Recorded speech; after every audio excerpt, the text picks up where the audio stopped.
Jusqu'en 1948, le salaire des femmes est 50% inférieur à celui des hommes. L'INSEE prouve que de toute façon, même en 2021, c'est encore le cas. Ouais. Alors, combien de décennies ou de siècles supplémentaires va-t-il nous falloir pour arriver à une égalité salariale? On va quand même préciser une chose, la France est en train de se rattraper dans les administrations, dans les salaires des fonctionnaires.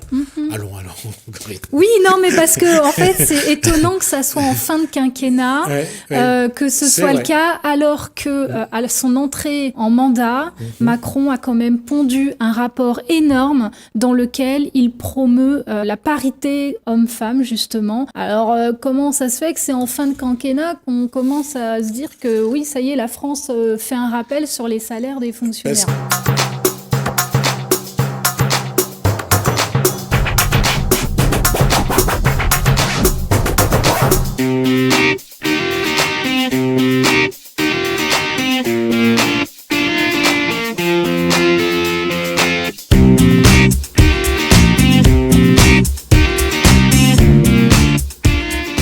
Bonsoir à tous, bienvenue dans votre émission La Réunion Lila. On reçoit Corinne Savant-Mareux pour parler de notre histoire, d'un peu de démographie et des conditions de vie. On s'était arrêté autour de 1946 et un petit peu avant. On va revenir un petit peu sur 1948-1946 pour voir un petit peu la vie des individus, voir aussi les conditions de vie et voir un petit peu comment on a préparé l'évolution jusqu'à nos jours.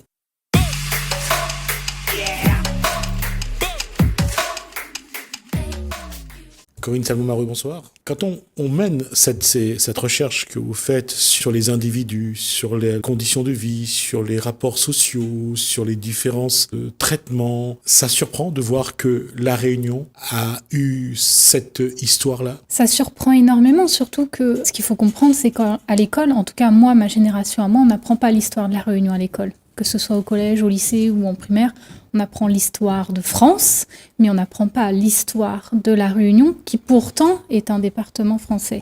Ce qui signifie que là, à travers ces recherches-là, on a eu écho, par le biais des informations, des documentaires, etc., de bouts d'histoire de La Réunion, et là, de les coudre l'un après l'autre.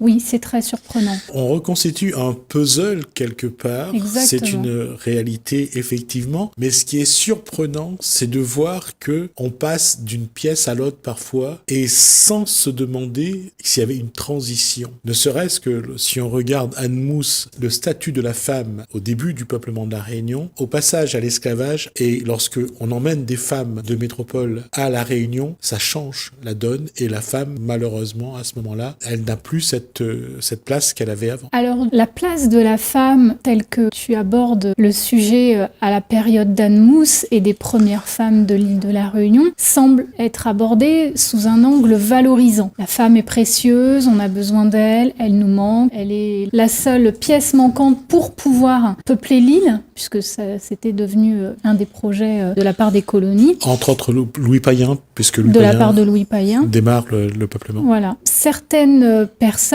à travers les émissions qu'on a pu tourner auparavant, ont ajouté des commentaires en me précisant que la femme, en fait, il n'y a rien de valorisant puisqu'elle a été apportée sur l'île comme un bétail reproducteur. C'est vrai, la personne n'a pas tort. On n'est pas aussi, radical dans ce qu'on va dire, mais c'est vrai qu'on emmène les femmes sur l'île comme appareil reproductif. Toujours étant, elle devient précieuse puisque ça faisait des années qu'il n'y avait que des hommes sur l'île, comme on l'avait dit. Voilà, et puis Anne Mousse épouse, qui est une femme noire, épouse un Tessier qui est un monsieur blanc. À l'époque, on ne regardait pas les couleurs, il avait une femme et il était content. Et puis de toute façon, nous sommes précieuses. Voilà. Point. Donc peu importe le point de vue des uns et des autres, nous sommes précieuses. C'est vrai. Et on va même aller plus loin dans tout ce que l'histoire a montré, c'est la place de la femme. L'homme a toujours voulu minimiser la place de la femme dans l'histoire, mais qu'on le veuille ou pas, la femme a toujours écrit l'histoire. Malheureusement, pas comme des héroïnes comme on aurait aimé voir aujourd'hui aujourd'hui, mais elle a toujours été présente, que ce soit à l'époque de Catherine de Médicis, que ce soit Jeanne d'Arc, que ce soit, j'allais dire Jeanne Hachette, que ce soit les femmes russes qui ont milité contre la guerre. Les femmes ont toujours apporté leur pierre. Mais malheureusement, et on parle de la résistance, on va citer par exemple Lucie Aubrac, les femmes ont été vraiment présentes dans tout. Mais à chaque fois, on a toujours été diminué leur présence. Et ça, c'est dommage. Mais l'union fait la force. Donc quand nous descendons toutes dans la rue pour unir nos voix et nos mouvements, c'est comme ça qu'on arrive à se faire entendre et à faire valoir nos droits, notamment par le biais du droit à l'avortement ou le droit à la contraception. De toute façon, on peut le dire aujourd'hui, à la maison, quand ma mère criait, il n'y avait pas moyen de contester. On écrasait. Alors moi, je ne crie pas, je jette des regards. Je fais des yeux et puis c'est bon, d'accord. Donc, rappelons où on en était la dernière fois. C'est cette partie en 1848 et 1946. Oui, 1946. Presque un siècle, au moment où la France validait le suffrage universel masculin et qu'il fallait attendre un siècle plus tard pour que la femme ait droit au vote. Mais dans cet environnement réunionnais de fin d'esclavage, la continuité de l'arrivée des engagés et puis le développement économique, il fallait pas rater le coche parce qu'il fallait savoir lire, écrire pour participer à cette évolution-là. Sauf que, je fais une parenthèse juste avant de reprendre le film, et sauf que d'après les recherches qu'on a menées, déjà en période d'esclavage, beaucoup de gouverneurs avaient proposé des programmes pour développer l'intellect des habitants de la Réunion après l'abolition de l'esclavage, pour permettre à la Réunion de briller, d'évoluer, de devenir vraiment une île extrêmement développée, et au niveau économique et au niveau intellectuel. Alors beaucoup sont morts, ils ont été tués, et beaucoup de leurs propositions n'ont jamais été retenues, voire même officiellement rejetées par la métropole, pour ensuite que ce soit d'autres gouverneurs de métropole qui soient envoyés sur place et qui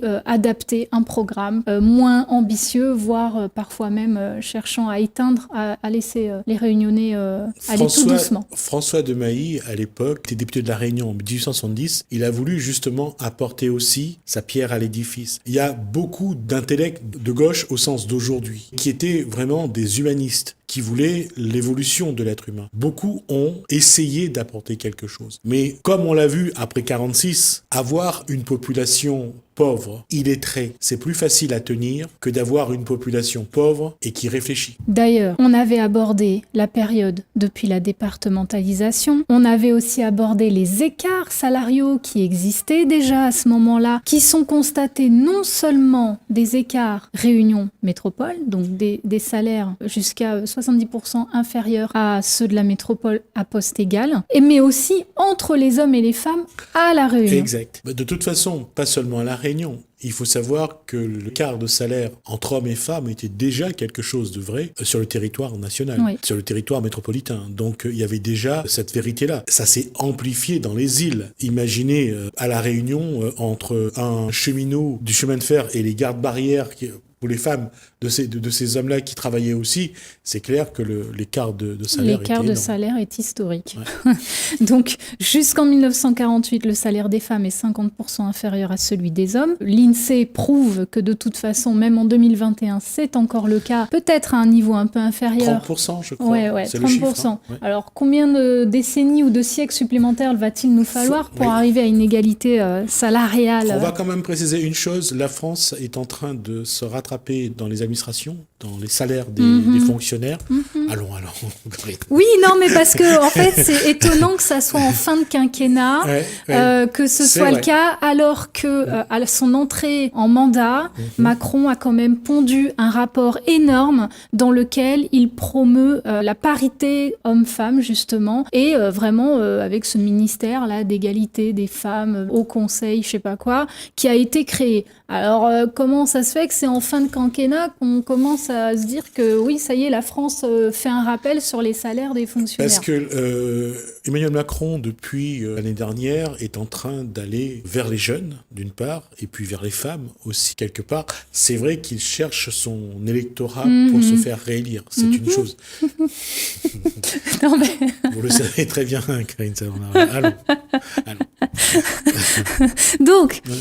1951, donc on l'avait dit, il y avait eu des luttes syndicales et politiques pour que le SMIG, ça s'appelait le SMIG, S-M-I-G, le salaire minimum interprofessionnel garanti. Ah, garanti. Ouais, qui est mis en place à ce moment-là. Mais à ce moment-là, même s'il est mis en place à La Réunion, en parallèle, reste inférieur au SMIG de la métropole, et tout en parallèle où la vie de toute façon à La Réunion est déjà à un niveau plus cher que celui de la métropole. Donc on a un SMIG plus bas que celui de la métropole, avec un niveau de vie plus haut que celui de la métropole. Si déjà là on cherche pas à placer La Réunion dans un état de précarité volontaire et non pas involontaire. Faisons simplement à quel moment on a appliqué le salaire des fonctionnaires et à quel moment on a appliqué cet indice de correction pour avoir un salaire identique à la métropole. Je vais essayer de retrouver la surrémunération, entre autres. Voilà. À quel moment ça arrive? On trouvera ça pour nos téléspectateurs avec plaisir, on échangera là-dessus. Donc pendant plus de 28 ans, c'est-à-dire jusqu'en 1979, même les employés de maison n'ont pas de rémunération et ils n'ont pas le SMIG. Et ils ont une rémunération en fait au bon vouloir de leur employeur. Et ils sont pas déclarés non plus forcément. Et ils ne sont pas forcément déclarés non plus. Sauf que, question bonus, qui sont en majorité les employés de maison? Les femmes. Voilà. Donc d'une façon générale, malgré qu'il y a une mise en place de toutes ces mesures pour aider la Réunion finalement, ou même, vu qu'on est un département français, c'est de gagner en égalité avec la métropole, la situation des travailleurs réunionnais est quand même précaire dans beaucoup de secteurs. Alors, quand on dit précaire, c'est bien sûr tout ce qui est ouvrier, tout ce métier qui est... du tertiaire. Voilà, c'est le secteur primaire. Et le secteur primaire. C'est là où on voit aussi comment l'évolution a été lente. Combien de temps on a mis pour appliquer les lois qui sont appliquées en métropole à La Réunion. Et on ne parle pas seulement de Paris, on parle aussi des différentes villes, des différentes provinces.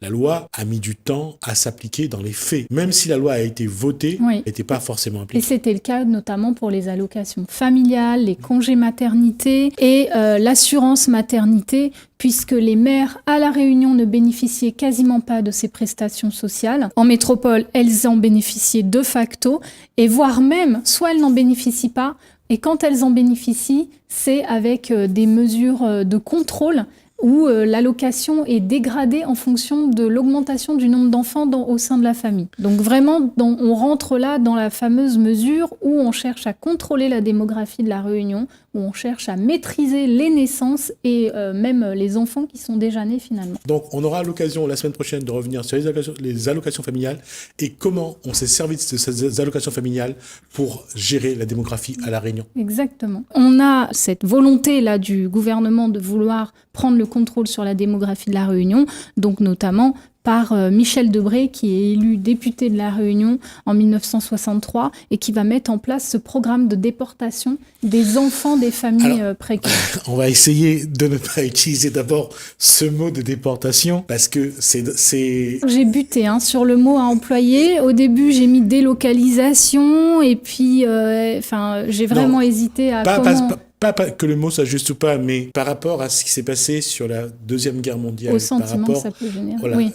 Alors, déjà, le mot, c'était déportation pour les Juifs, pour tous ceux qui ne plaisaient pas aux Allemands. On va pas mélanger, on va pas faire d'amalgame. Là, c'était vraiment, même si arracher quelqu'un de sa terre pour l'envoyer sur une autre, même si c'est la France, dans un autre endroit, à 10 000 km est quelque chose d'affreux, on va quand même garder... Qui crée des traumatismes. Voilà, des traumatismes. Et les enfants de la Creuse, on a vu à quel point ça a été quelque chose d'affreux. D'affreux, oui. Une vraie souffrance. Il y a une chose qui est vraie, les allocations familiales, puisque je peux maintenant continuer sur ce sujet-là, alors que j'avais lancé pour après, vont servir de base pour connaître la natalité. Parce que lorsque les allocations familiales sont appliquées, c'est au nombre d'enfants. Et les gens vont aller déclarer tous leurs enfants, croyant que c'est une bonne chose et ils vont gagner beaucoup d'argent. Alors que c'est un moyen de contrôle. C'est peut-être encore un moyen de contrôle.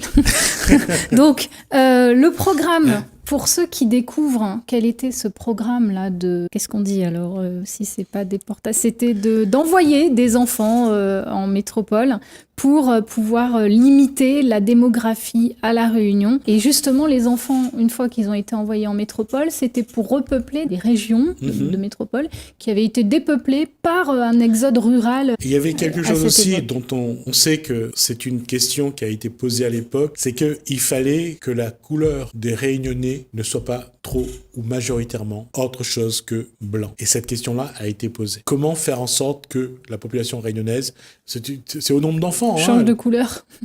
Soit pas trop noir, pas trop blanc, noir, pas trop... que ça soit équilibré. Non, plutôt blanc que noir. Ça, c'est une question qui a toujours été posée. Pourquoi ? Parce que les descendants d'esclaves, eux, ne savaient pas c'était quoi la contraception. Et les enfants, même dans les années 60, quand il y avait 20 enfants dans une famille, c'était normal. D'abord, la mortalité infantile était importante et que les enfants, c'était les bras pour travailler, pour cultiver la terre, pour nourrir la famille. Ouais. Et en face, les familles aisées, blanches, riches, ne voulaient pas avoir autant d'enfants. Et la population était déséquilibrée à ce moment-là. Et puis elles avaient déjà accès à des moyens de contraception. Donc ce programme des enfants qui ont été envoyés en métropole, concrètement, qu'est-ce que c'est ? Des représentants de l'État s'adressaient directement à des familles précaires, de grande précarité, en leur disant « L'État va prendre soin de votre enfant, nous lui assurons un avenir, on l'envoie en métropole pour qu'il fasse des études, qu'il apprenne un métier. » Sauf que ça, en fait, c'était sous couvert d'une abomination, puisque les enfants, une fois qu'ils étaient en métropole, étaient d'office immatriculés à la DAS. Pupilles de la nation. Et étaient déclarés pupilles de la nation. Alors, pupilles de la nation, qu'est-ce que ça veut dire ? Ça signifie que les parents perdent tous droits parentaux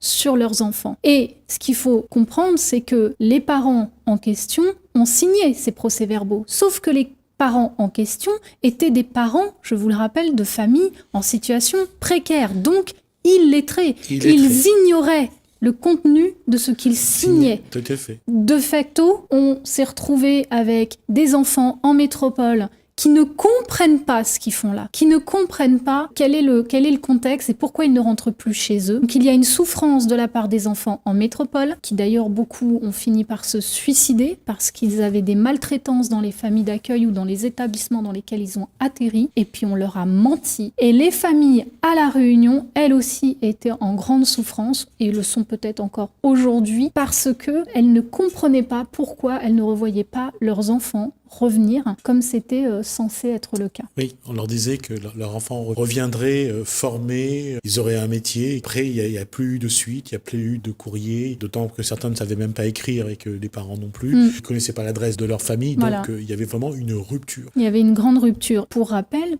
comme on en avait parlé de la période de l'esclavage, puisqu'on a déraciné des personnes de leur terre pour les emmener à La Réunion pour faire office de main-d'œuvre, et bien là, on a de nouveau une génération où on déracine des enfants de leur île pour les envoyer en métropole, dans différents départements, pour qu'ils fassent office de main-d'œuvre, encore une fois, ou qu'ils apprennent certains des métiers un peu plus intellectuels. C'est là qu'on voit aussi, c'est pour ça qu'on parle de souffrance, on parle d'une nécessité de résilience. Et c'est important qu'on puisse, à notre niveau, et à notre niveau très modeste, de dire les choses. Et essayer d'apporter, ne serait-ce qu'une information, pour essayer de faire comprendre aux gens faire comprendre aux gens qu'il y avait un contexte. Il y avait un contexte. Il y a des stigmates. Voilà. Et les souffrances d'aujourd'hui qui viennent de cette situation, de cette époque, il faudra aussi à un moment donné qu'il y ait une résilience. Parce qu'il faudra se pardonner à soi, parce que comment on a pu laisser faire ça. Et ça sera intéressant de se pencher sur comment on peut faire ça, comment on peut réussir à faire ça en tant qu'individu. On va poser la question, on va essayer de voir, parce que apporter ces informations, ce n'est pas pour régler des comptes, c'est le passé. De toute façon, le passé, on ne va pas le changer. Mais si on peut apporter une information pour aider ceux qui en souffrent encore aujourd'hui, terriblement, pour savoir comment pardonner, comment abandonner ses souffrances, comment continuer, comment